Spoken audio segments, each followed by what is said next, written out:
Into the backcountry we went with horses. The lump in your throat, you just don't know what you're going to encounter back there. He's got everything. Like, you'd be crazy to come back here and not go after this bull and try to kill him, because he's a beautiful bull. That's elk hunting. And you do the best that you can in the moment that you have right in front of you, and sometimes you're winging it.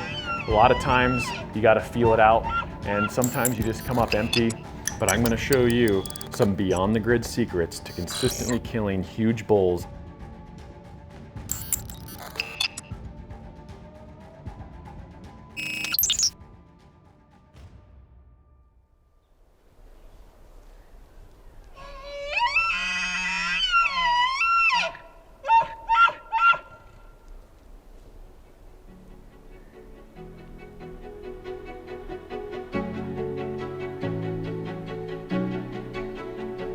Welcome to this episode of Beyond the Grid. I couldn't be more excited to share a little bit different style of episode with you.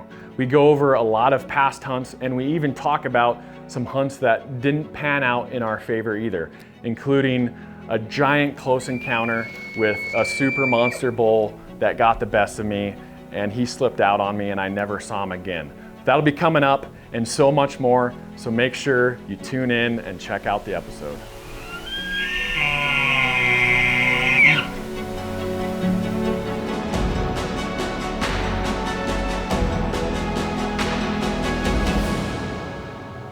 Okay, so this hunt takes place in 2016. I got to go elk hunting with Guy late season in Montana. I really enjoy these off-season hunts for me. I'm not bow hunting, I'm behind the camera, and it's always fun to hunt with Guy. You just never know what's going to happen. We've been on a lot of hunts over the years, and this is one of those hunts that was really memorable, not just because it was a giant bull, but just the time of year, you know, right around Thanksgiving. These bulls have really broke off, and they're doing their own thing, or in bachelor groups, and they're pretty hard to hunt actually. Thick timber, a lot of cover for these bulls to hide, and they're only exposing themselves first thing in the morning and at last light.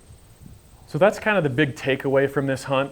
These giant bulls, they're out feeding at first light and last light, not really out in the open much during the day. They're not moving very far distances from feeding areas to bedding areas. And so it's just a matter of being diligent and being out there. And that's exactly what this hunt was. The funny thing was, we actually saw another almost bigger bull. Who knows if it was really bigger, but it was a giant bull on the horizon headed to bed, and we were gonna make a play on him. And we just ran into this bull that Guy shot. We were covering country up and down over a couple draws, and we crest over the other side, and this bull is out there feeding, pulling on these yuccas, and he's just taking his time, feeding, being slow. But he was in this tight canyon where he wasn't really exposed. He felt safe. And you know, late season with a rifle to end this hunt, it happened pretty quick, and this bull was down with a perfect couple shots, actually 2 shots. But this is one of those bulls that he was way bigger than what we thought because his body was so big. For me personally, not that score mattered at that point, but you're looking at him, you're like, yeah, that's a big bull. And he was busted on his one side. But ultimately, as Guy says, you know, we're not trying to set world records, we're making content. And he decided to harvest that bull. But when we walked up on this thing, oh my gosh, that is a true giant, ladies and gentlemen. If you ever see a bull like this, shoot it. No field judging required. And we're talking bases seriously bigger than Coke cans, hooves the size of buffalo or bigger. I remember this bull's hooves were just insanely big, and his body was crazy big, and you really didn't soak in how big the antlers were on this bull until we had them all broke down and removed from the carcass, and you held them in your hands. You're like, wow, this is truly a giant bull. But it's a good example. It's hunting. Sometimes things happen by chance, by luck, whatever you want to call it. You just never know what's going to happen out there. These hunts are not scripted. You go off chasing a big bull and you run into even a bigger bull, and boom, the hunt's over just like that. You literally never know what's going to happen. So just an awesome late season hunt. And man, hunting with Guy, it's pretty entertaining. We were patient, looked over almost 30 bulls in 3 days, and finally found a giant. I mean, he's one of those bulls that you can't get a grasp of him until you put your hands on him.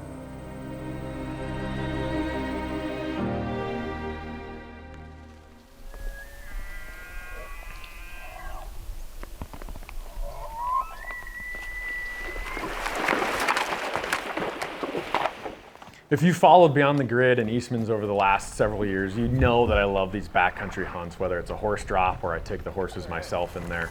I love these backcountry, wild, crazy adventures. Usually it ends up being in grizzly country, but accessing elk that don't see hunters every day or even every week or every season. They might not see a lot of hunters.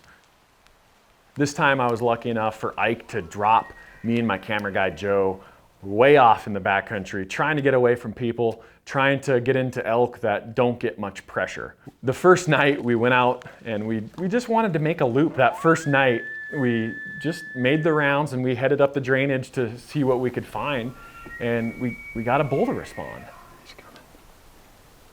And I look up on the hill and I see this bull come out of the timber and he's just piping hot. And we actually bumped a few cows down by the creek and they were running up to him, and he was trying to get those cows herded up and stay with them, but they didn't want anything to do with them. And this was a good bull. As I'm watching him through the burnt timber, I can see him turn his head. I'm like, he's got everything. Like, you'd be crazy to come back here and not go after this bull and try to kill him, because he's a beautiful bull. So these cows, they run past him and he kind of chases them like a lost puppy dog and like, where are you going, girls? And we bugle at him and we cow call to him, but he will not come down. He's keeping his elevation and he's doing his own thing. And we played cat and mouse with him for a little bit, but ultimately, after calling to him for an hour, and he finally left and he never came within 200 yards or so. And I told Joe, I was like, this is one of those bulls that he's going to be tricky to call in. And not all bulls are callable. I mean, it's timing, right? A bull goes through a lot of different phases during the rut, when he's with dozens and dozens of cows and calves, to being solo, and they're callable at different times. But I think that's a very important thing to remember, is being able to see that and realize when a bull is not going to be callable, and know that, okay, it's time to turn on the spot and stock mode on here if I really want to get close enough. And that's exactly what we did. We used the terrain and we made a loop around. You're not going to believe how this hunt turned out. This bull walked right up to us, and talk about an exciting shot. To check out this episode, click the link and you're going to watch this hunt and just not believe what happened.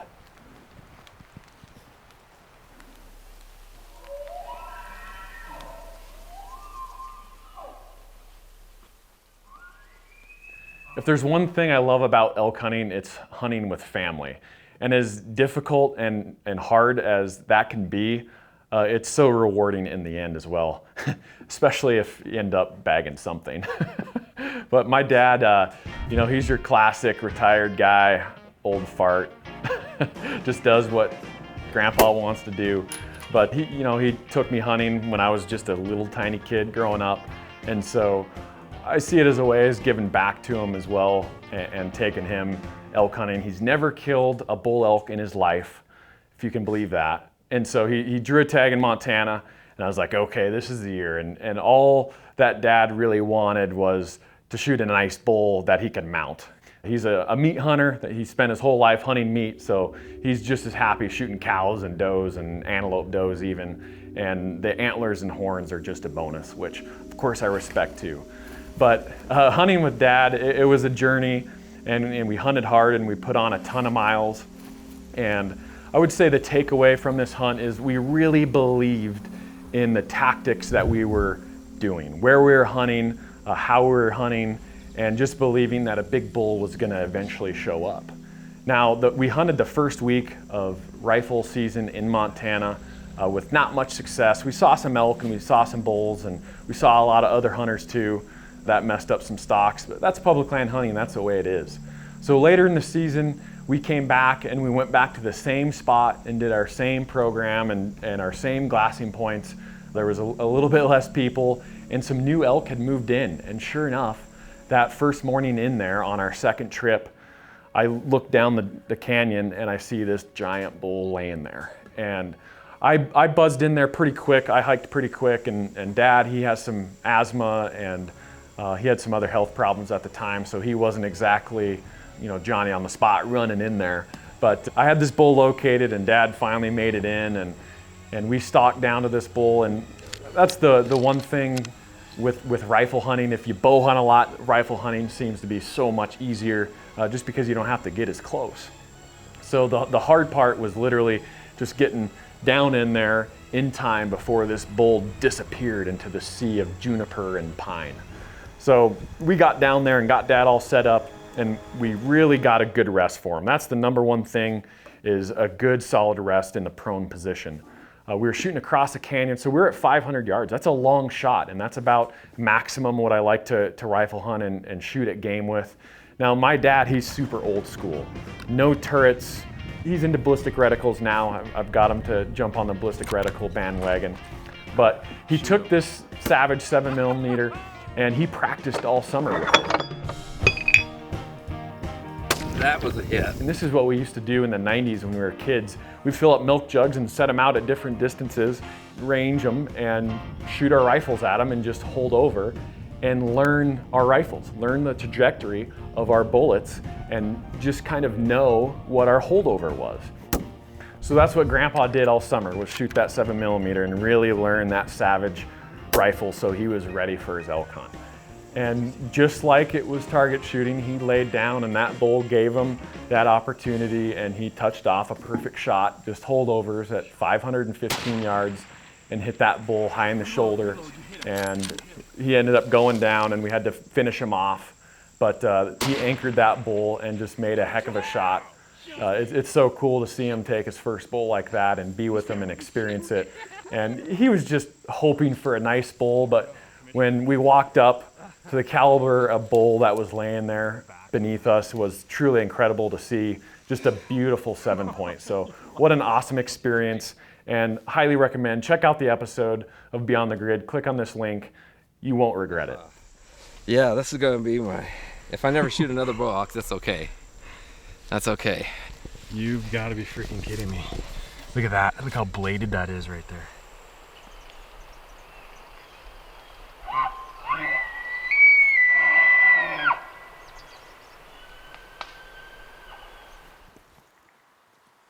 This hunt was really fun because I finally got a chance to hunt with Ike. He had the elk tag. I had some time in between hunts. And I don't get an elk hunt with Ike very often because he's mostly rifle hunting, but we were bow hunting on this hunt and it was pretty special. The encounters that we had and the calling that we did, and we called in some big bulls. And I tell you what, it was actually really fun watching Ike get that excited and losing his mind with bulls running in front of him. So just a super fun hunt. This episode wraps up into rifle season. We didn't get it done with a bow, but into rifle season, me and Ike headed back out and we found a beautiful 6-point bull with 1,000,000 cows. Talk about a tough situation. And we're playing the border game with our onX, making sure that we're good and legal and we have that buffer. And so this hunt, talk about ups and downs and some crazy things that happened, but make sure you check out this episode coming up on a future Beyond the Grid. Dude, this cape is super pretty. This is a big bodied bull, dude. It is. It is.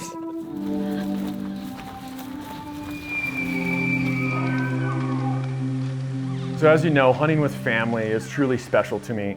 It's something that I grew up doing, hunting with my dad and my brother ever since we were little kids. And so this year I was finally able to hunt with my brother since college for elk. He drew a tag and I was like, man, we're gonna go film this thing. We're gonna go call in some bulls and have an awesome time. And that's what it was. So my brother Justin, just a great hunt with him. We bickered like brothers, we hunted like brothers, and we saw some awesome animals and had some awesome experiences, and it turned out epic.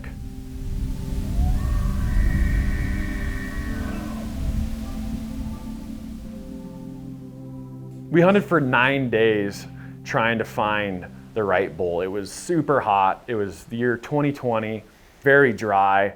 And I think 9 days into the hunt, we finally caught the elk during the right time when they were kind of moving from their summer area to their rutting grounds and their later fall area. So these elk were moving down through this meadow, and what you can't see is there was like 150 cows that were off to our left. And there were some bulls with them, but nothing very good, and they were about to move off the property. And so we just kind of got a vantage point, and we were just watching for satellites. And my brother was behind me, and he actually spotted his bull cross behind us and said, Dan, this bull was pretty big. He's definitely worth taking another look at. I didn't get a great look at him, but he was big. So that was it. We just made a beeline for the direction about where that bull was traveling, and we still used our bugling to locate him. And as we kind of got in the zone, we got him to pipe off and we moved closer, and he came out of the timber, and we were able to get a really good look at him and know that, number one, this bull is by himself. Number two, he's giant. He has everything. He's got beams, he's got width, he's got hind lengths. This is the bull that we want. So knowing that, we moved in down below, and we're just using the terrain, and we're using the wind and the thermals from that morning. Now luckily we're on a north face, and this bull was getting ready to go to bed. He was still raking trees, and he's still piping off bugles.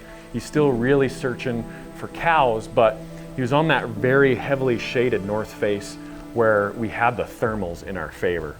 So that ultimately is how we got so close, was the thermals number one on that north face, and then we challenged him. This is a bull that thinks he's the king of the hill.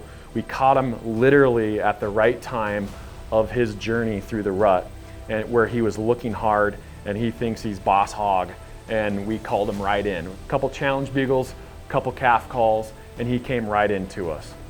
Now we worked in tight on this bull, and we didn't want to call too much because we didn't want him to really be able to pinpoint our position, and we wanted them to come in. Now luckily, all the shadows and the terrain that we had to work with, he still had to come pretty close to see where those calls are coming from. And if those bulls, those old mature bulls, they can see exactly where the call's coming from, because they will pinpoint you every single time. If they don't see an elk or they don't hear an elk, when they can see that spot, they're going to leave. And so knowing that, we were very careful and timely with our calls. And as he started coming our direction, we just zipped it. We didn't say anything else, and we let curiosity kill the bull. He ended up coming right in to 15 yards, and talk about an incredible and unique encounter. So you want to check out this episode, click this link right here. This was an amazing encounter to a giant bull with a fairy tale ending.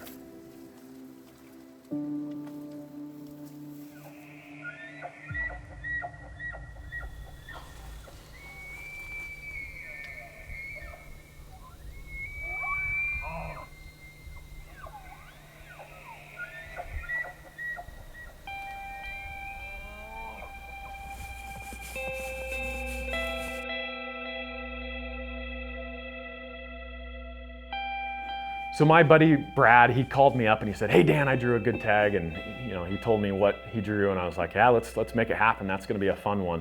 So he drew a late season tag here in Wyoming, and we went out near the end of the season, and we're talking brutal cold temps. This is a classic late season hunt. Bulls are bachelored up, they're doing their own thing, they're just trying to recoup from the rut. And these old bulls, we didn't see a lot of elk where we headed into, and I'll be honest with you, I was getting a little nervous on what we were seeing. There wasn't anything even close to being mature and bigger age class bulls. And so we just stayed diligent, and we got a master vantage point, and we just spent the time up there, and we got our puffies on, our puffy pants and our puffy coats, and we just spent the time up there and just glassed. And even in the coldest weather, those bulls, they still like that cover. They're bedding on the north slopes, the eastern slopes, in the timber, in the burnt timber, and they like to feel that protection. They just feel so much more protected in that enclosed timber, even when it's cold and miserable outside, and they should be eating all day, but they weren't. They would get up and feed in the timber and grab a few bites and then go back and lay down again. But these bulls were still coming out late in the day and exposing themselves late in the day, an hour before dark. And so that's exactly what happened, and we kind of lucked out, but we stayed diligent to our glass, and we were able to spot this big bull down in the timber. And at first we just had a good look at one of his sides. We saw all these points on the one side. I'm like, man, that's a good bull. And we studied him and looked him over, and we finally got a head turn out of him, and he got up and started feeding. I was like, this bull's big. And we're like, he's easily 350, score doesn't matter. It's a big bull, let's see what we can do. This was an interesting scenario because we were already within rifle range, within that 400-yard range. And this bull could have fed out anywhere on the slope. If he would have fed out and up from the timber, we would have had a good shot. If he would have fed straight out onto the slope, we had a perfect shot at 300 yards. But this bull fed all the way down, and he came down below us and was crossing the other side and coming up onto the other side that we were on. And so we had the roll of the hill and that topography blotting him out, and we never got a good opportunity at this bull on the hill across from us. So there's only one thing to do, and that's get into a better position. So we were butt sliding down the mountain and just trying to wiggle closer and get in position, and that bull came right up in front of us. I think the final shot was at 130 yards, super close, and talk about ground growage. This bull, when we walked up to him, he was impressive. Once again, we didn't really know score and we didn't care at that point, but he was impressive. If you haven't seen this video, you have to check it out. Beyond the Grid episode right here. You're gonna love this one.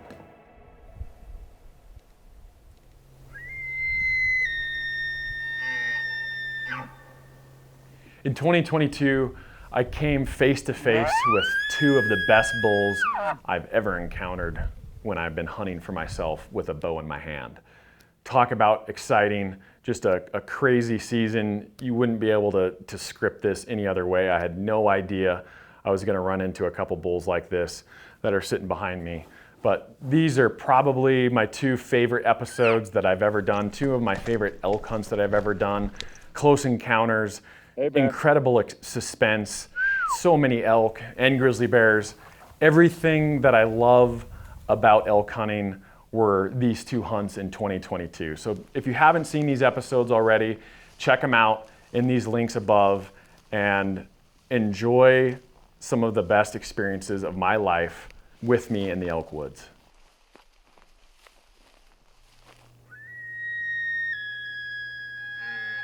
Of course, not all encounters with big bulls end up in punch tags. That's just the reality of elk hunting.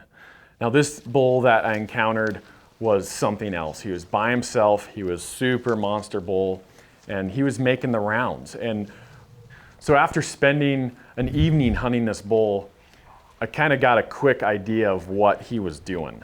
He was coming out the last hour of light and making the rounds, which he had already designated, hitting wallows and hitting rubs, searching for cows. It's the bull calling cows bugle. It's early in the rut, and so he's not cowed up yet.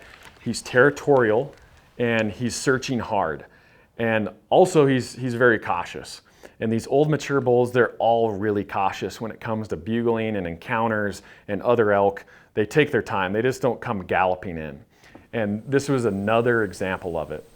I worked down into him and got within that 300 to 400 yard range, and I gave off that challenge bugle, just kind of matching him and just saying that, I'm the top dog here and I'm looking for cows too. That's what I want to tell him. And I know this is his territory. I'm watching him tear up this wallow before my eyes. This is his turf. And so I know this is going to cause a confrontation between them. So I get those calls out. He calls back, of course. And then I move down into the thick, dark green timber, and I post up. And as I'm moving down the mountain, a couple lost calf calls, and then I move down even further. When you're calling elk solo, it's so difficult to get a bull to come in bow range when you don't have anybody behind you calling. And that's what this was, and that's what I was trying to do, is use my cover and use the terrain to mimic a herd of elk or mimic that dominant bull that had some cows around him, but get this bull to come in close enough where I could get a good shot at him.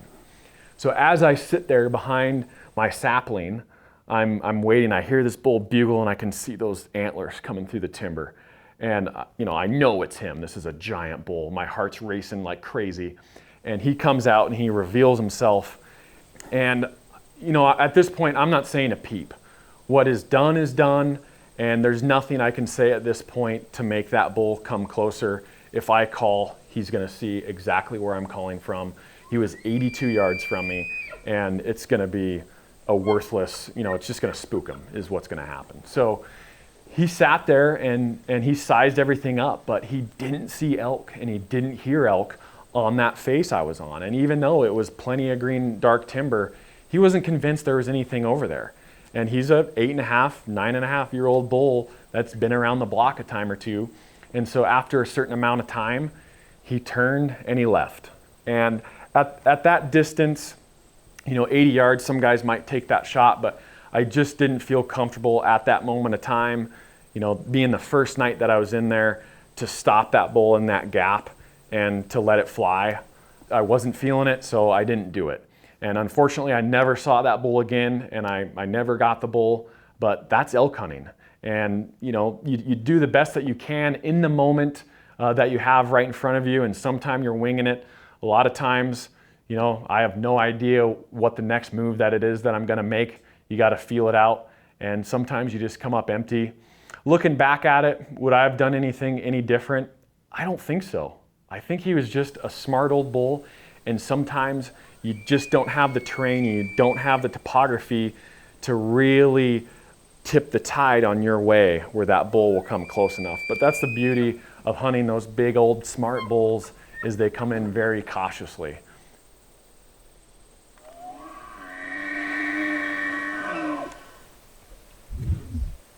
Another backcountry horse hunt. This was one of those hunts where we left the trailhead, me and Tim, back into the backcountry we went with horses, thunder, lightning, rain, and a lump in your throat. You just don't know what you're going to encounter back there. And this is one of those hunts that you just couldn't think up how it turned out. We saw this bull the morning that we got back there, the first morning, and he walked across the hillside. And as he's just plugging away across the hillside, talk about a gagger. My jaw dropped and I'm looking at this bull, I'm like, that thing is big. And so he went out of sight up over the hill and said, Tim, we gotta go after this thing. So later in the afternoon, we saddled up the horses and we started riding our way up to him. And we kind of went around the long way and made sure we had the wind and stayed out of sight. And we worked all the way up this tree line. As we were riding the horses up the tree line, I heard a bugle down in the trees and I was like, man, that sounded pretty wimpy, but that could be him. So we got off the horses and got him tied up, and we slipped right into the timber a little bit and just got some cover and let out a couple calf calls, and this bull piped off again and he came right in. I couldn't believe it. And he came in and he looked, and I believe he didn't really see elk where the calling was coming from, and so he spun and got out of there. I don't think he winded us. I truly believe that an old bull, a young bull, whatever, if they wind you, they're not gonna hang around out of curiosity to look and see what's going on. So this bull, he blew out of there and he ran out into the wide open, looped around to my left, and was standing there looking at the horses. So I think what happened is he really did hear the hooves of the horses clumping up the ridge, and he piped off that bugle to me saying, thinking that we're elk, and saying, come over here. And so he runs out and he stops in the wide open, and what you can't see on camera is he's actually looking at the horses over my shoulder. Me and Tim slip up right up the edge of the timber, and he's standing there giving us all the time in the world to make a shot. Talk about a dramatic, something that I would never thought in a million years would have happened on how it panned out. And that's the beauty of elk hunting and why I love it. But to check out this episode, click this link, and I'll tell you, this episode is gonna blow your mind. That'll do. That is a slob. So that's why I love elk hunting. The challenge is incredible, and it draws me to come back every year, year after year, with more drive and more desire to hunt these big bulls in wild places.